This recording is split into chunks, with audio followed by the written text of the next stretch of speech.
Iya, ini di internal Islam juga ada yang memahami konsep manunggaling kaulo Gusti. Mungkin ada kasus Syekh Siti Jenar Al-Hallaj, mungkin lebih disamakan dengan karena mereka itu memahami ada konsep seperti ini. Nah, inilah yang di internal kita menjadi latar belakang mengapa NU didirikan, karena motifnya adalah mempertahankan Ahlus Sunnah wal Jamaah. Nah, pada saat itu karena mereka masuk, akhirnya itu tadi masyarakat bingung dengan beragam-ragam pemahaman yang tadinya mayoritas fikihnya Syafi'i, yang akidahnya Asy'ari Maturidi, yang tasawufnya Imam Ghazali dan Asy'adzili berubah menjadi beragam. Nah, dalam konteks sekarang kan sudah terlihat nyata kan, banyak ragamnya, bahkan ormas-ormas keagamaan Islam itu sangat banyak sekali. Nah, tapi tadi belum memperdalam soal isi konsep pemahaman mereka ya, kita belum masuk ke. Tapi saya hanya menyebutkan bahwa pada saat itu yang menjadi latar belakang NU didirikan karena mempertahankan Ahlus Sunnah wal Jamaah dari golongan-golongan pemahaman yang tadi ada Islam modernis, ada Syiah Rafidhah, ada yang mengakui tidak Islam liberal. Ya, Islam liberal itu Islam yang tadi yang di sini itu ya serba boleh karena sudah cukup mahabbah, cukup iman dan tidak perlu syariat. Saya nggak tahu ibahiyah, saya hanya memudahkan kata saja dengan liberal, tetapi apakah sama dengan liberal yang sekarang lagi ngetren, kita coba perdalam bersama-sama. Kemudian di sana juga ada, di tengah-tengah masyarakat kita juga ada yang meyakini konsep reinkarnasi kan, kemudian katanya kemasukan arwah leluhur atau macam-macam, atau arwah bisa turun temurun kan gitu kan. Di antaranya begitu mengapa NU didirikan lebih pada motif mempertahankan Ahlus Sunnah wal Jamaah.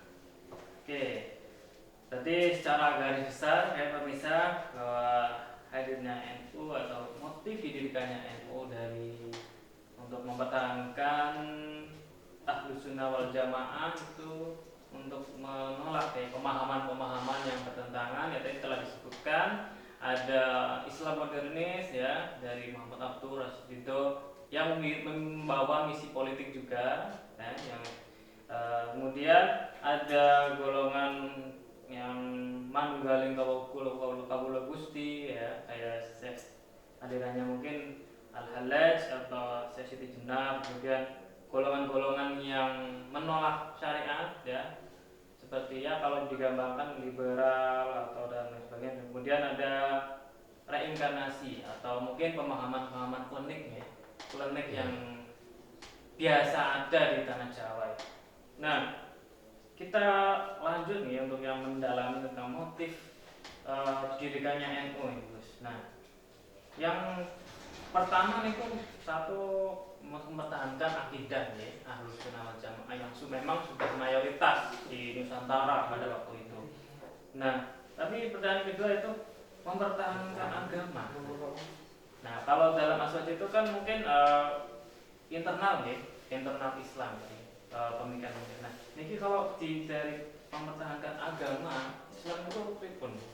Ya, kalau NU didirikan karena motif mempertahankan agama, ini lebih pada hubungan antara Islam dengan antar iman. Jadi artinya bahwa pada saat itu itu ada pemahaman di luar keislaman yang masuk ke Indonesia.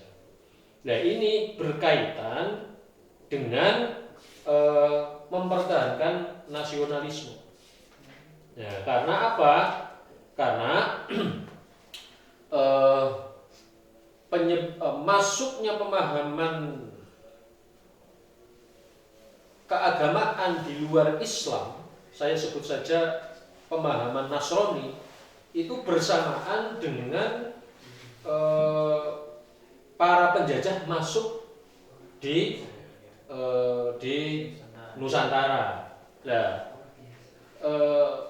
jadi saya ulangi bahwa yang dimaksud mempertahankan agama Islam, mempertahankan motif didirikannya NU karena mempertahankan agama, yang dimaksud adalah mempertahankan agama Islam dari pemahaman keagamaan selain Islam yang masuk di Nusantara, sehingga yang saya utarakan tadi bahwa sebelumnya kan sudah mayoritas Islam mengganti Hindu Buddha, gitu kan. Kemudian muncul dibuktikan dengan berdirinya kerajaan Islam Demak, ya. Kemudian penjajahan masuk, ya kan. Nah, bisa rekanita, anak-anakku dan para pemirsa juga bisa memperdalami bagaimana lebih jauh kondisi pada saat itu dalam buku Pertumbuhan dan Perkembangan NU.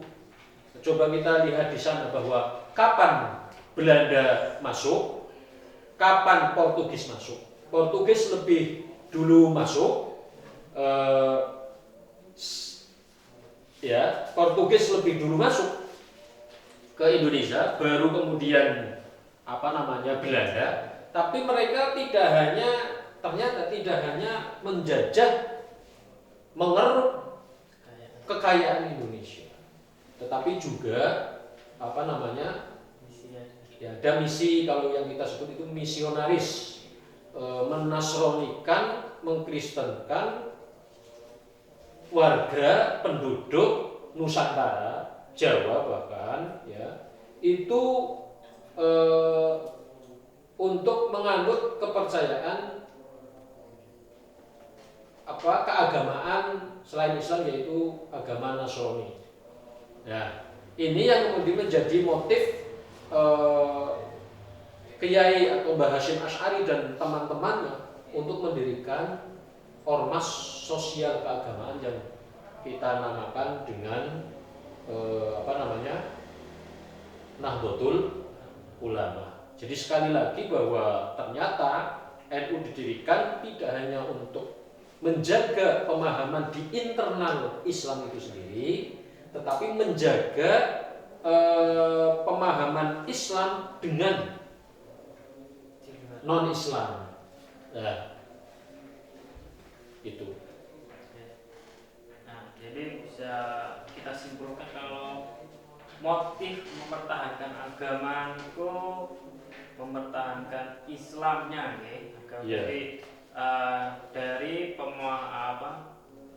misi daripada penjajah ya waktu itu, khususnya di Nusantara itu sedang di masa-masa kolonial, jadi antara Portugis dan maupun Belanda itu punya misi untuk mereka golongan-golongan misionaris untuk memurtadkan penduduk Nusantara pada waktu itu supaya keluar dari Islam.